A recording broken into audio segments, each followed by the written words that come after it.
For today's activity, we will be drawing inspiration from the piece 7.5 Inches from the Floor by Richard Francisco. This piece is considered an assemblage. An assemblage is a form of sculpture comprised of found objects arranged in such a way that they create a piece. These objects can be anything organic or man-made. Scraps of wood, stones, soda cans, old food containers all qualify for inclusion in an assemblage. Whatever catches the artist's eye and fits properly in the composition to make a unified whole is fair game. The important thing to know about assemblage is that it's supposed to be three-dimensional and different from collage, which is supposed to be two-dimensional, though both are similarly eclectic in nature and composition.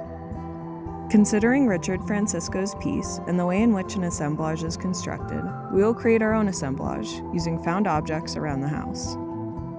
To begin constructing your assemblage, you will need cardboard for your base, scissors, glue or tape, found objects or materials found in your recycling bin, and some paint or markers.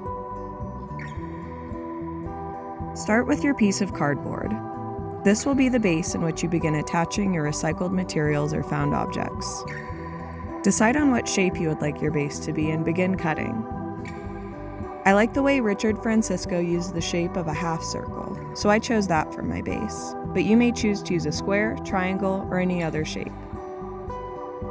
Next, begin exploring some of the materials you have found for your assemblage.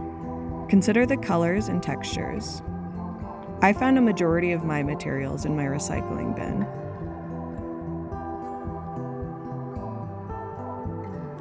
Begin cutting or tearing your materials to a size that will work for your base. When you are ready, begin attaching materials using glue or tape. When all of your pieces have been attached to your base, you can begin coloring or painting your assemblage. I am using paint markers, but whatever you have on hand to create marks will work. When you have finished creating your assemblage, we encourage you to share photos of your work using the hashtag #UYOArtMuseum and hashtag #MuseumFromHome.